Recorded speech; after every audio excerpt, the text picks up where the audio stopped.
Why is everybody selling their home right now? And I mean, like, Coming at you live from Great Larkin question. Group headquarters, downtown St. George, Utah. And if you're saying everybody, I didn't know everybody was selling their home right now. Well, a lot of people are. And it's kind of an interesting conversation that Jesse and I are having as we look at the home selling clients that we're working with. And we're going to talk about people who are selling condos that they had used as a rental for 30 years and they're tired of being landlords. And somebody else that purchased a home in Sand Hollow and said, this is a family vacation home and we can never sell the home. mm-hmm. I think he even told me, Jesse, that they put it in the trust that no one can sell it until wow. they woke up one day and realized that there was a better home for their family's needs. Yeah, right. Or maybe another client that I actually met with last night. I say last night because, I left the meeting with him at 6:30 p.m., who purchased a home 9 years ago for $236,000. It's now worth $550 to $600K. Yeah, And they found themselves in a financial situation, and the financial situation was the lever that caused them to go, you know what? Maybe we want a newer home with taller ceilings and more windows and more light that would actually, and by selling, would eradicate the financial situation we're in. I'm Jeremy Larkin. This is Jesse Paul. There he is with the Larkin Group. Keller Williams Realty, which is our, say that distinctly. That is our legal disclosure. I don't want to gloss over something you just said.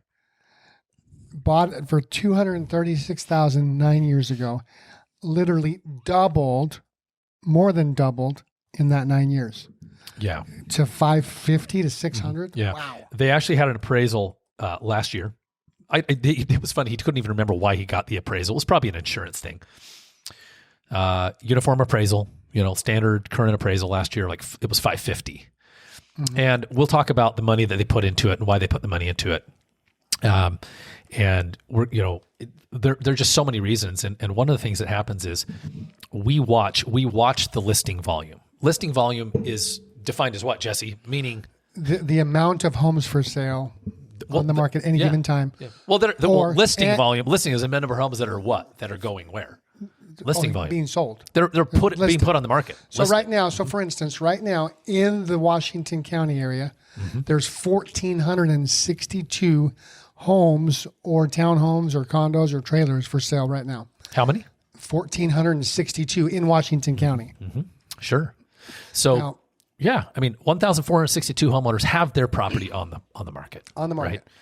And when we talk about listing volume, and that's why I was actually being very specific about it, is listing volume is how many people are listing their home for sale.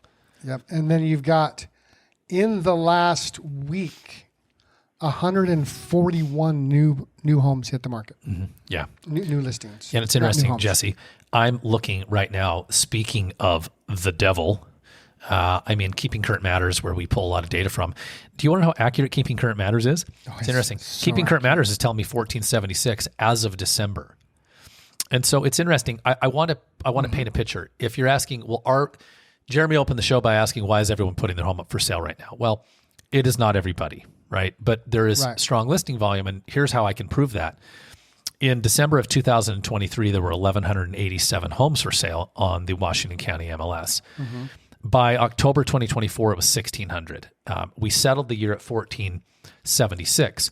So that's an extra 300 homes for sale at the end of the year. And, what's causing people to move? Well, we're going to talk about some of those things. The first thing I want to say is that I hope that this show will give someone the courage to take that step.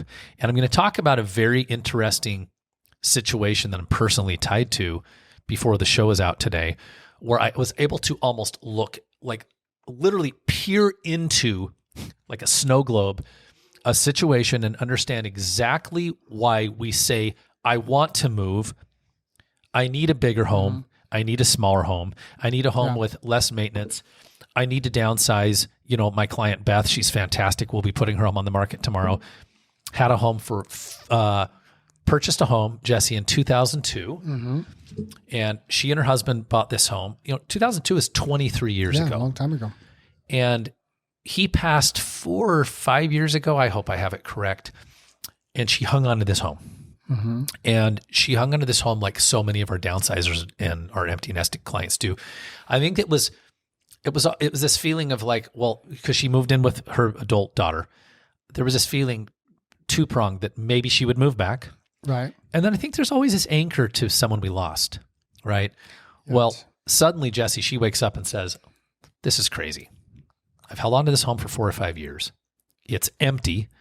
Homes that sit empty, you think nothing goes wrong with them, but there's something happens to a home that's not being lived in and breathed in. Yeah, it goes downhill quick.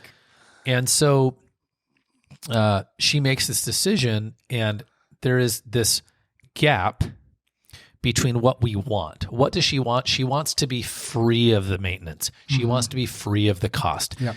Most importantly, Jesse, we were asked this week, what's most important to sellers? What do we think is most important to every seller? The price. Yeah. And do you know what's actually most important to sellers? Getting where they want to go for the reason they want to go. Yeah, that's true.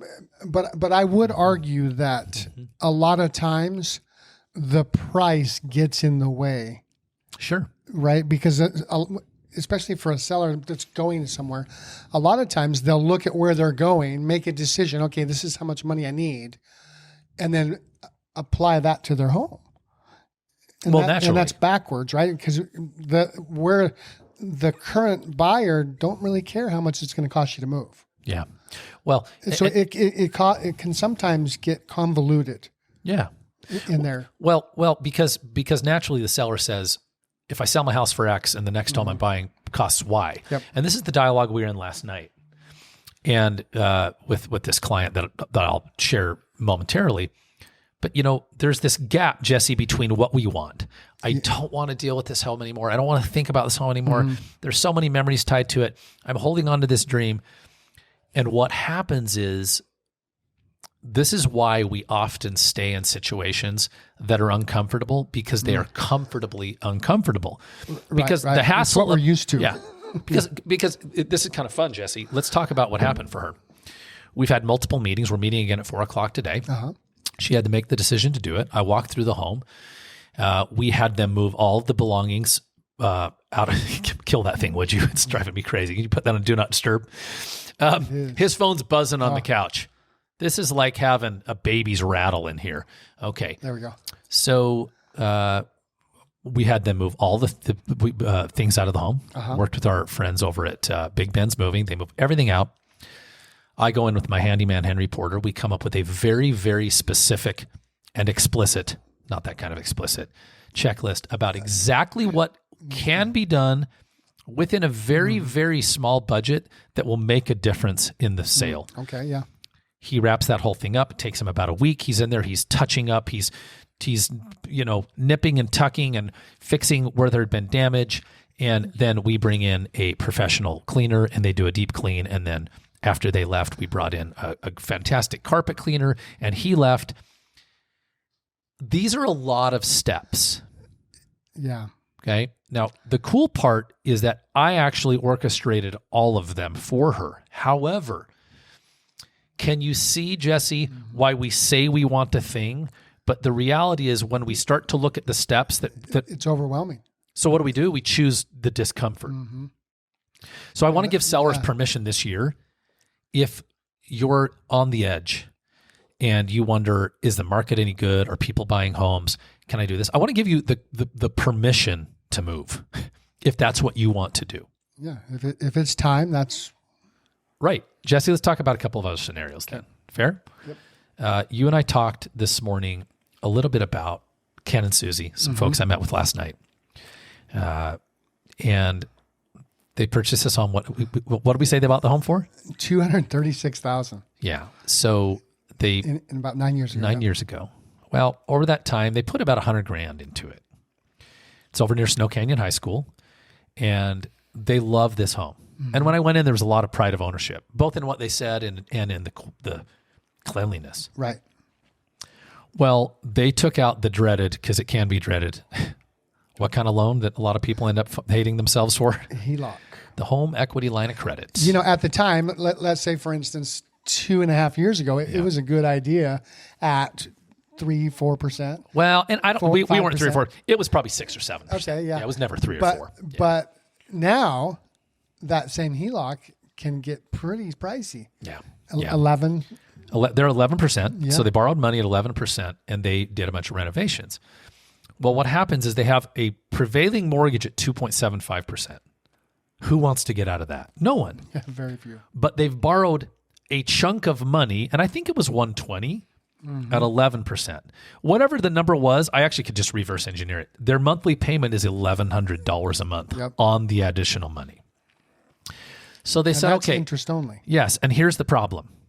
If they refinance, our great friend Chantry Abbott, Guild Mortgage, is literally through the wall. He's probably listening to the show. Good morning, Chant, again. I mean, he has to listen because he's 10 feet away. That he would validate, and he'll be on next week, by the way, guys. You don't want to miss that show. But the challenge is if they refinance to get rid of the HELOC, they have to refinance at 7% because that's the prevailing rate. And their whole payment goes up. So Yeah. here's what happens. Financial challenge is the lever to go, you know what? There's some pretty sweet houses out there for $550, $600. Yeah, that's true. I go out, I showed them a home in Estrella last night. We also, and when we looked at the home, they loved it. 9-foot ceilings, they have 8-foot ceilings. Tons of glass, they have less glass. Built in, I don't know what, well, their home was built in 94. This home was built in like 2008. 2000 something. So all these factors, they come out, they go, we love it. And so the challenge, they have some challenges we're going to work on. But today we now work on, okay, how do these guys make this transition? Can they put their home on the market and offer contingent on that one? Do they need to obtain what's called a bridge loan? They do have a good lender that they work with. Yep. And we'll figure that out. But isn't it interesting that someone who thought they were happy in their home All of a suddenly said, wait a minute, Yeah. maybe we're done here. Yep. And had they not had that lever, right, the HELOC, they probably never would have started looking, going, hey, is there another option? And in doing so, they're like, wow, there's a lot better options. Yeah. Wow. Yeah. I would have never looked. Correct. So there's one. All right, Jesse, let's shift gears. Let's talk about Bob, client of ours. Owns a downtown condo, downtown St. George, off of First South. I've sold one in there for him. He's been a landlord for 30 years. His original tenant was paying $600 a month. Okay, 30 years. Well, he gets a vacancy. So if you're a landlord, this is for you. Has a vacancy, a little gap, goes in and looks at the home, the condo, and he's like, and by the way, I've been in there twice now, once on my own and then once with my contractor. Literally, there's not a single finish that shouldn't be replaced. Oh, wow. Yeah. Okay. And he says to himself, there's a lever, right? So what we're talking about is, what is a lever? What is the precipitating event that causes us to go, we're going to sell and we're going to move? Says, I think I actually don't like being a landlord. You know what I mean? Well, he's been a landlord a long time. Yeah. A long. And he's not young. 30 years is a long time. Yeah, he's not a young man. Yeah.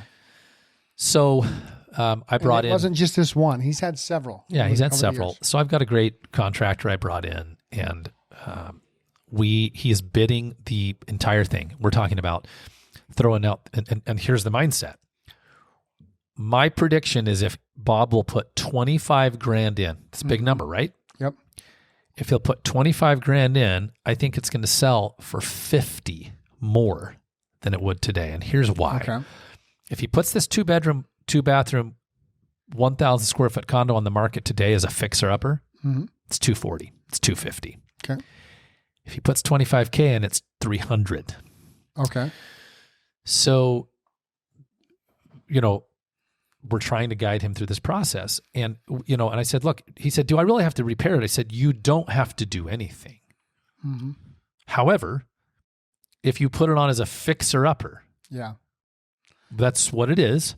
You especially if it's a fixer upper, you have to price it aggressively. Yeah. See, guys, if you're a homeowner and you go out to where do people go? They go to HGTV or they go to one of these places and they say, what's the ROI on upgrades in my home? Do not believe those charts. And I'm going to tell you why. They actually downplay buyer perception big time. They'll be like, oh, the average kitchen is getting 97% return. Listen, you go carpet, paint, all new light fixtures, Yeah. brand new kitchen appliances, paint the toxically looking, they're terrible oak cabinets, Yeah. throw some countertops on. Jesse, am I right or am I right? Yeah, his 25 is going to bring a $50,000 high sales You're price. right, especially if you do all of it. You can't do just some of it. Yeah, those graphs are actually understate ROI. So, yeah, but you have to do all of it. Yeah. So it's that one's in either all or nothing. Yeah, well, because if you do just the carpet and paint, all of the other items that were neglected are going to bring it down. Guys, there are orange Formica countertops that are like broken and chipped. So, okay, so another scenario where there's a precipitating factor. This guy thinks he's cruising along. He's pretty happy, he thinks, as a landlord. Let's shift gears, Jesse. We talked about these folks out at Sand Hollow. Sand Hollow, yeah.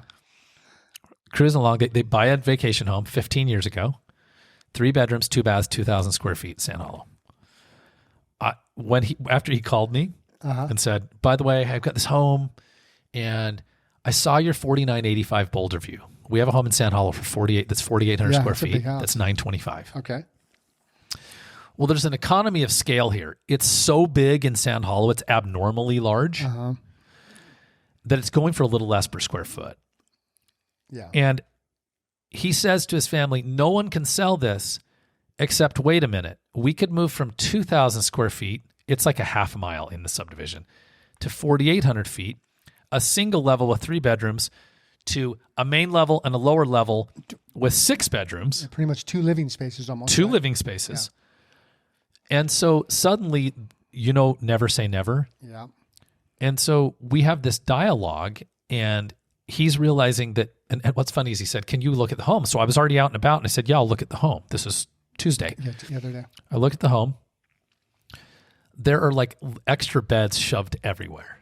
Oh, it's a disaster. For the whole Too family. many, like the living room is just clogged with furniture because they're trying to So accommodate. there's stuff in there. Well, I didn't ask him, and shame on me, I didn't ask him how many grandkids he has, but probably a lot. Yeah. And so, Jesse, as we kind of That's good. share with our listeners today, people, we move along in our lives and we talk about, you and I always have this conversation. When's the best time to buy or sell? And a lot of people are trying to time something, but what is the real answer? When you actually need to or want to. Because you literally can't time it. No. You know. Are there better times of the year? Yes. But you just can't time the market. No. It's really tough to time the market. And I will tell you that when they talk about best times during the year, well, technically speaking, if you wanted the least competition, you'd probably list your home in November or December, right? But then you'd say, wait, but more people are back out looking at homes in January and February. And you end up in this loop in your head. Because you also have double the competition, February, March, April, May. We'll have double the homes on the market for maybe a quarter more of the buyers. Yeah. So it's not. Yes. It's not equal. No, it's not. It's not. And so what I want to tell people is, listen, I know that you want to time the market. And oddly, so do I. And side note, I was thinking of opening up my own little investment firm. And what I do is I train the people to do the opposite of what I do. So Right. I sold all my crypto when it was low, and now it's worth way more. I sell everything while it's low, and then it always goes high. Anyway, so when we look at this, I want to share a little piece of data, okay, as we look at what's happening in the world right now. So, Jesse, we've looked at equity across the United States of America, and you and I talked about, and I'm going to see if we have this slide. You and I talked about this home equity map maybe a month ago, which was, whoa, what the heck is going on out there? That was a loud sound. It was behind us. The average home in the state of Utah is up around 58%. 58%. Since when was it? 2019 or 2018? I think it was 2019. 58%. So you have a lot of people sitting on gobs and gobs of equity. But I think the biggest challenge is that people are afraid to sell the home because they feel like if they sell the home, they'll have to trade out their 2.75% mortgage. Right, because there's no way around that. If you trade out and go to a 7% interest rate, your mortgage is probably going to be higher. You got it, amigo. There's really no way around that unless you have massive equity already and you're just getting a smaller loan. Yeah. And this is why, there's this perception that every home buyer from California is rich. And we've talked about this for years on our show. They might be rich in equity. Yeah. They bought 20 years ago, 25 years ago, and now they're sitting on $1 million in equity. Yes. Rich is subjective, meaning I don't know that all of them had jobs or nest eggs that would be defined by the world as rich, right? We're talking about regular people who purchased homes a long time ago. That are house rich. Yeah. And so, as we look at in the last 5 minutes of our show today, I'm going to share a little something on the screen. And I'm looking at our monthly market report. This is total home sales forecast to rise. So if you're a realtor and you've felt like the last 2 years were a little bit tricky, well, there's a reason why. In 2021, there were almost 7 million home sales. In 2023, there were 4.8 million. In 2024, there were 4.6 million. Yep. We're talking about a third. Yeah. Home sales as a number fell by a third. Yeah. It's a lot. Well, yes. 30%. And what happened is for the home sellers that we're speaking to today, the would-be home sellers, you hear these things and you get the perception that you can't get a good price for your home. But Jesse, home prices right now are, by and large, are they not exactly what they were a year ago, if not a little bit higher? They're a little bit higher, like 4% higher than they were a year ago. So if you're listening right now and you own a home, you actually picked up 3 to 5% in equity in the last 12 months. Is this crazy to think about? So I want you to be cautious that you don't hear the mainstream, because the mainstream media is wild, right? If you hear that, you're going to get this idea that maybe it's not time, that you can't do something. Oh, I'm going to go back. I lost my screen. 3% higher than they were a year ago. Yeah. Exactly. And so the final thought I'll leave you with today is there was some research done by the National Association of Realtors. They said, what do home sellers most want from a real estate agent? Well, 22%. And by the way, this is not total, technically total, right? This is kind of like what of these items, what percentage wanted it? 22% said I need help marketing to potential buyers. 20% said what is most important was pricing competitively. 18% said I need to sell within a specific time frame. 15% said I need guidance fixing my home up to get the most money for it. Right. And 13% said, just, this is different. Help me find a buyer for a home versus help me market the home. Okay. All of these things can be handled. All of these things can be navigated. And it's a scary process. And as I kind of I talked about peering into this thing, got someone very close to me who is in the exact same, in a situation where they have a home they've owned for 17 years, has 17 years of wear and tear and kids, but they don't have the cash to fix it the way they want. So what they may do is borrow the money from a family member or a home equity line of credit. But the problem with the HELOC is you have to sign up for a HELOC. Yeah. They may borrow the money from a family member, tune it up and sell it, and then carry all that equity forward, because the problem is that they have equity tied up in their home that they can't really enjoy. Right? So guys, visit us at gostgeorge.com, GOSTgeorge.com, if you want to have some of these conversations and just vet out the options, right? Jesse, gostgeorge.com, or how else could they find us? Google the Larkin Group. Yeah, the Larkin Group, KW Realty, but just the Larkin Group St. George. We are so happy to have a just obligation-free conversation, confidentially, and see what's possible for you if you're just saying it's time to go. Ready, set, take care, guys. Over now. Over now.